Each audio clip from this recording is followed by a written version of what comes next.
These are the latest deportees arriving back from the US. Allá está el caballero, ahí le va su maleta. Many of them are young adult males with no criminal background, picked up straight from manual labor jobs they once worked for minimal wages. But some, like 32-year-old Jose, are gang members. So what do you think of the Trump policy now? He's deporting Salvadorans, he's really going after MS-13. Karma's a bitch, and that's coming back, you know? We have done a lot of, I'm not gonna say me personally, but a lot of people in general, you know, have done a lot of hurtful shit to innocent people. And I think that people got tired of it, you know? Jose joined MS-13 in the US at just 13 years old. He was deported back directly from a US prison. But since he's not wanted for crimes in El Salvador, he's being treated like any other deportee, released back into the streets. Pase por acá. He's convinced he'll be killed any day by police or rival gangs, and he thinks his best chance to protect himself is getting straight back into the game. Once the police find out where I live at, they're gonna come and snatch me, and they're gonna kill me.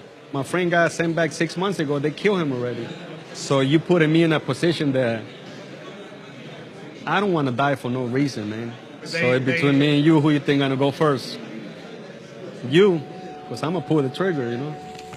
Jose has good reason to worry, because while the US wants MS-13 gone, the Salvadoran government wants them dead. Inside neighborhoods like this, the police and military are ramping up their hunt for gang members.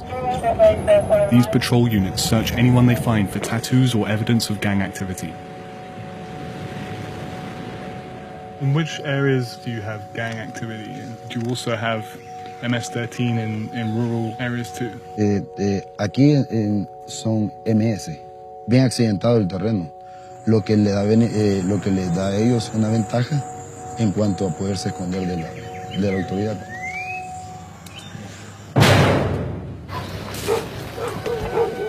¡Abra la puerta, pues!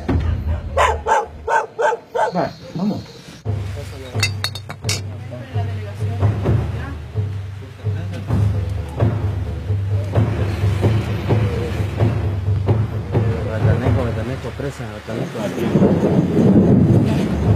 Under the cover of darkness, these joint operations involving hundreds of armed police and elite military units raid the homes of suspected gang members while they're asleep.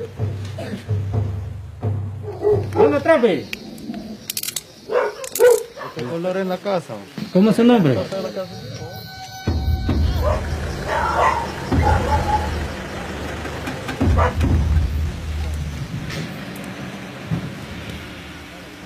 So this is the third suspect that they've arrested this evening. It's just the beginning of the night.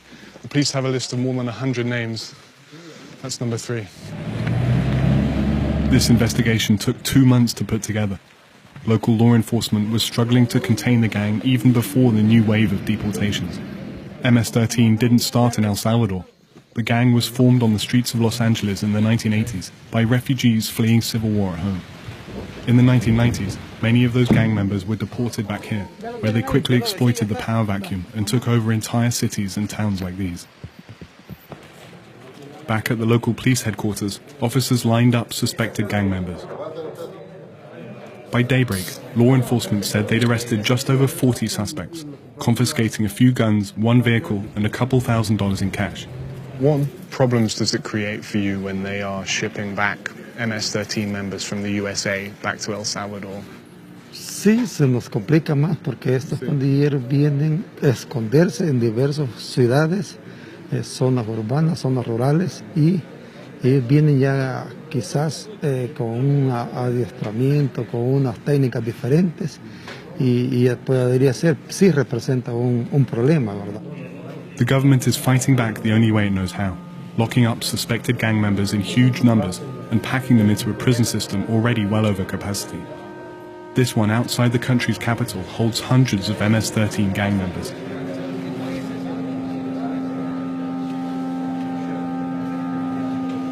Why do you think Donald Trump is targeting MS-13? Why is that happening? Porque es la que está causando más estragos mundialmente. Más sanguinaria. Más que todo. Es la que tiene más, o sea, no piensa si va a dejar en orfandad niños, si va a dejar mujeres viudas, o sea que no piensa nada de eso, ellos solo piensan destruir nada más. These guys say they're trying to leave the gang. Some even have an X they've tattooed over their letters to show they're serious. What happens when you get out? I mean, if you get out and MS guys see that you've crossed out and left the gang, is that a problem? Pues tratan de hacernos muchas cosas de diferentes maneras, pues, tanto como la familia de uno, como a uno, pero las consecuencias sí son graves, dejarnos de una pandilla, como la muerte.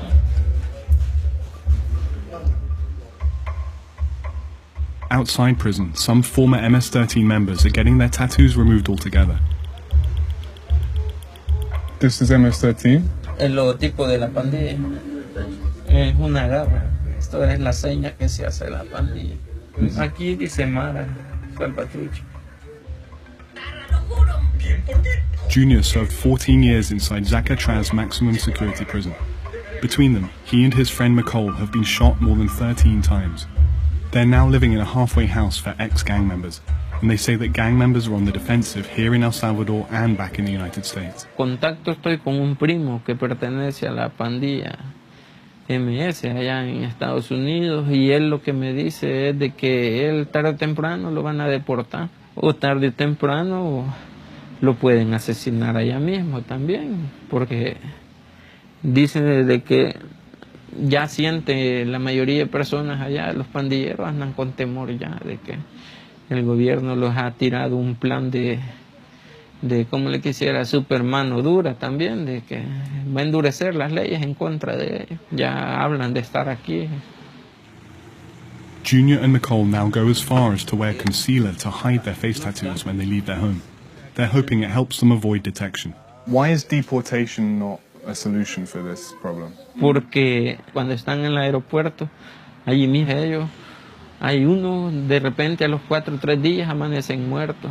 Entonces, y lo que está generando así, desestabilizando más el país.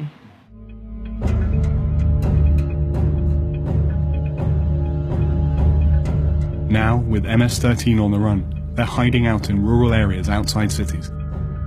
Aquí puro mar, aquí puro MS-13, y aquí para allá donde comenzamos nosotros a operarme. What would happen if I was going to come in here by myself without even talking to you? Si viene solo, o lo pueden coronar. These guys are feeling the crackdown. They're on high alert for police.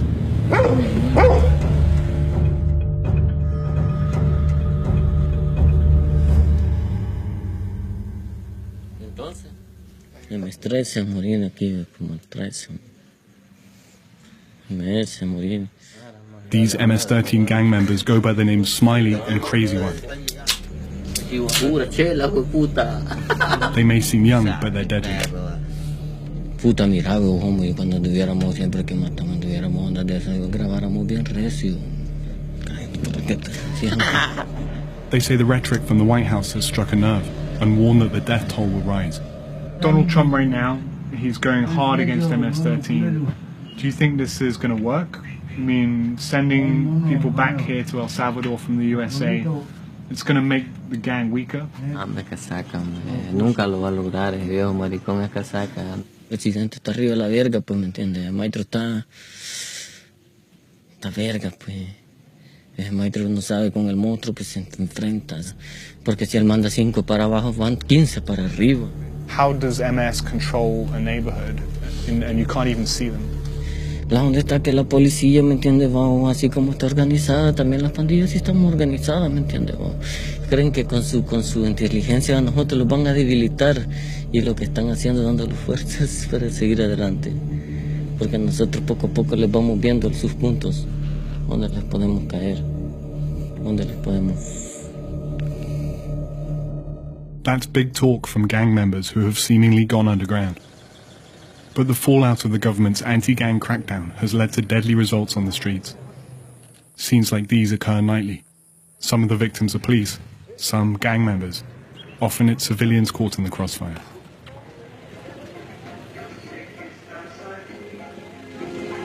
With MS-13 now hunted by the government and rival gangs, there are few places for them to hide. We met back up with Jose at one of the only places he feels safe, a local cemetery near the town where he now lives with his aunt. So you've been back now, what? 3 days. What's your biggest fear right now? My family's safety. But what's going to happen to them? Like they hovering in a fugitive, you know. Imagine they go there looking for me and they don't see nothing. They don't see me there. They're going to take against my family. My friends have just destroyed a lot of people, you know, sometimes innocent people too, so. And you? Have you done that too? Have you not killed innocent people. But you've killed people? I'm not going to tell you that, but not innocent people, you know. It's me or them, you know. It's kind of when you go to the military, you know, when you tell your commander you don't want to be drafted again, you know. You already have enough wounds, you know. It's hard to get out. Impossible.